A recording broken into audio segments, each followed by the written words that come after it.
My family told me, we're skipping vacation this year, money tight. I believed them, until I found the envelope in my daughter's drawer. It was supposed to be one of those slow, forgettable Sundays. Leftover pancakes, mismatched socks, my husband half watching a documentary while I folded laundry in our daughter's room. Her drawer jammed, as usual. I tugged it open, ready to scold her for shoving everything in again, and that's when I saw the envelope.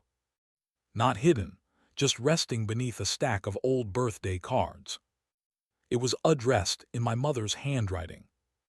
Inside was a receipt from Western Union, $7,000 sent from my daughter's account, sent 3 weeks ago. My stomach flipped. I stared at it, then at the date.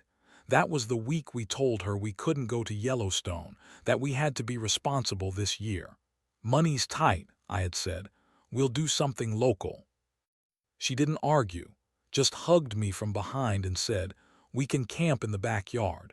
It's the being together part that matters. God.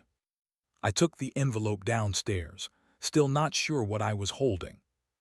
My husband glanced at the receipt, confused. Why would your mom need that much cash?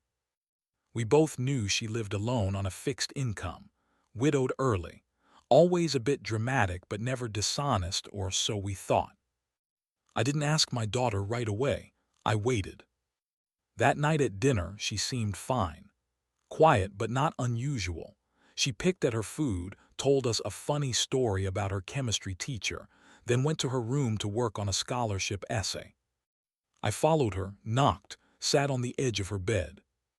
Sweetheart, I said gently, did Grandma ask you for money? She froze. I could see her cheeks flush even in the dim light. She didn't ask, she said quickly. She was scared. She said she might have to go to a care home, that the insurance wouldn't cover it. She said not to tell you because you'd worry too much. I felt something twist in my chest. She told you she was getting kicked out of her home. She said the landlord was raising the rent, that she was behind on utilities. She cried. I didn't want her to feel alone.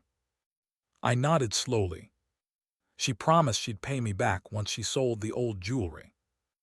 There was no old jewelry. That was a story my mother told at parties, the family emeralds she claimed her own grandmother had passed down.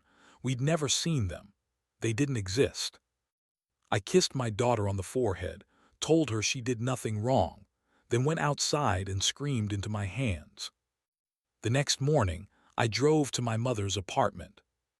She answered in silk pajamas, fresh blowout, the smell of perfume thick in the hallway. Her nails were done. Her fridge was full. She didn't even flinch when I confronted her. She offered, she said, sipping coffee. And I thought it was nice that someone in this family still believes in helping their elders. You lied, I said. You made up a crisis to get money out of a child. Her mouth tightened. I needed it. For what? No answer. We left her there. No hugs, no soft warnings. I told her she wasn't welcome near our daughter again. My husband changed our phone numbers that week. My daughter cried once, quiet, quick, then never again. The hardest part was explaining to her that love doesn't always mean safety.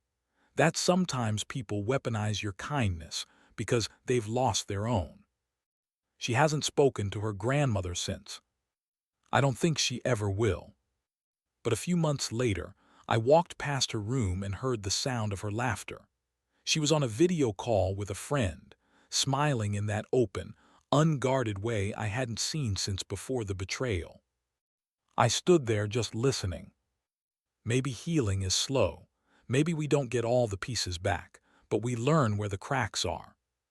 Still, sometimes, I wake up in the middle of the night wondering, did we go too far shutting her out? Or just far enough to make sure our daughter never feels used again?